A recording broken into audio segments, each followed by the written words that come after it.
Je ne vous l'ai jamais dit, dans la vie j'ai deux passions, la musique classique vous le savez, et le football. Oui, c'est possible d'aimer à la fois cette chose raffinée qu'est la musique classique et ce truc de beauf où on voit 22 mecs courir après un ballon qu'est le football. J'ai d'ailleurs été pendant 5 ans commentateur sportif pour une radio locale près d'Angers qui suivait les exploits d'Angesco en Ligue 2, puis en Ligue 1. Flavien a traversé tout le terrain, 60 minutes de jeu, c'est frappé au premier poteau, la reprise et le but d'Ismaël Traoré pour Angesco. Pour éviter tout malentendu avec les footeux qui pourraient passer voir cette vidéo, je ne vous dirai pas quelle équipe je supporte en France, mais il n'est pas impossible qu'un indice se glisse à un moment quelque part par là dans le cadre. Et si je vous parle de tout ça aujourd'hui, c'est pas anodin, vous avez lu le titre de la vidéo, c'est parce que, on s'en doute peu, mais la musique classique et le football sont souvent étroitement liés. Bon, pour que vous restiez un petit peu devant la vidéo, je vais sortir la grosse artillerie tout de suite, en vous proposant un extrait très concret. Est-ce que vous connaissez l'hymne de la Ligue des Champions ?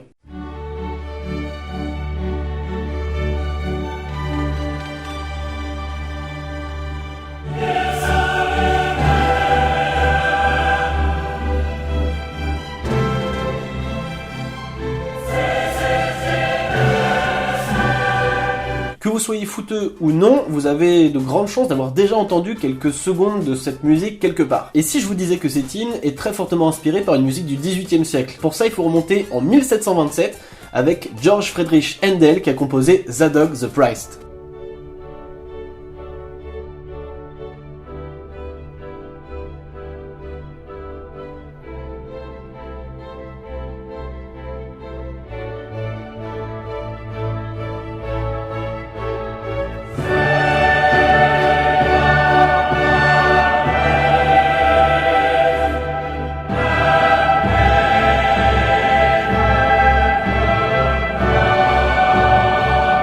Cette œuvre a été composée à l'occasion du couronnement du roi George II en Angleterre et il est joué en général au moment de l'onction, au moment où l'archevêque de Canterbury bénit en quelque sorte le nouveau souverain. C'est un morceau qu'on utilise maintenant à chaque fois pour le couronnement d'un nouveau souverain en Grande-Bretagne, donc si vous avez manqué celui d'Élisabeth II il y a longtemps, il n'est pas impossible que d'ici, allez, 5-10 ans, vous puissiez l'entendre en direct à la télé.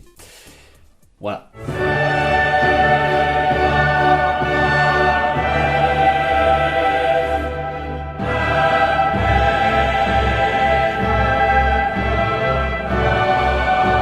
Bon, il est pas mal ce premier exemple. Je vous donne quelques autres petits trucs mêlant la musique classique et le football. Toujours en Angleterre, en 1898, on retrouve ce qui est considéré comme le tout premier chant de supporters de football, composé par Edward Elgar, qui était supporter des Wolves de Wolverhampton. On a du mal à trouver des enregistrements de cette œuvre, mais il paraît que ça résonne encore de temps en temps dans le stade de Wolverhampton.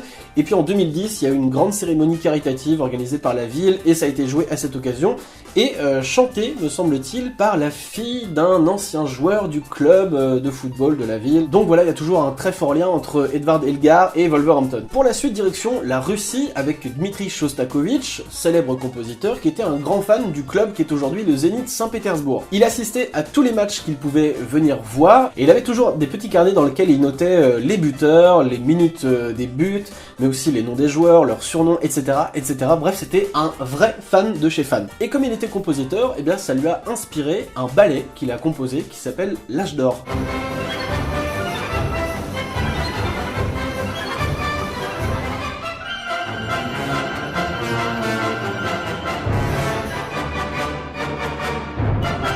Venons maintenant en France avec quelques chants de supporters bien connus, notamment à Lyon, où comme dans d'autres endroits en Europe, on reprend un extrait du Toréador de Carmen, enfin l'opéra de Bizet, et surtout, dans le Virage Nord, un chant qui est basé sur une composition bien connue d'Antonín Dvořák.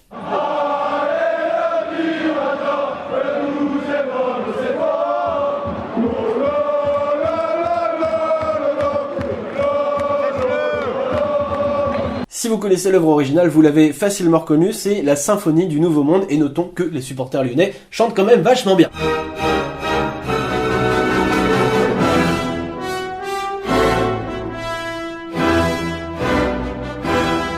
D'ailleurs, en parlant de Lyon, et franchement ça me fait super mal au cœur, je sais de source sûre que comme dans certains clubs italiens, les supporters un peu trop politisés sont très fans de Richard Wagner.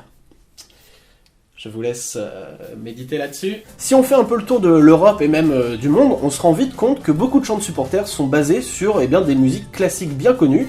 C'est toujours plus facile, évidemment, de prendre une mélodie qu'on connaît tous, même si il arrive qu'on oublie un peu l'original. Allez, une petite suggestion pour terminer avec le club de Strasbourg que j'adore vraiment et qui a fait une très très belle saison.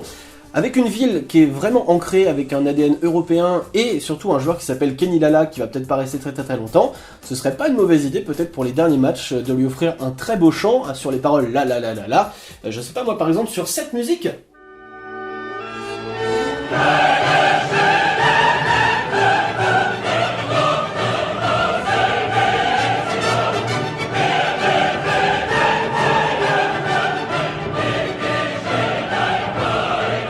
C'était l'hymne de la joie, qui est aussi l'hymne européen de Beethoven, voilà, ce serait juste super sympa, je pense que ça aurait vraiment de la gueule. Si vous avez d'autres idées pour les clubs près de chez vous, ou même les clubs européens, les clubs mythiques qui pourraient reprendre de la musique classique avec des paroles ou juste un la la la, qui correspondrait un petit peu à leur identité, n'hésitez pas à me dire tout ça dans les commentaires. C'est la fin de cette vidéo, mettez un pouce en l'air si ça vous a plu, pensez à la partager aussi, c'est très très très important. Et puis pour nous soutenir financièrement, il y a Tipeee, Utip, il y a plein de choses, il y a toujours la compilation révision de classiques qui est disponible partout.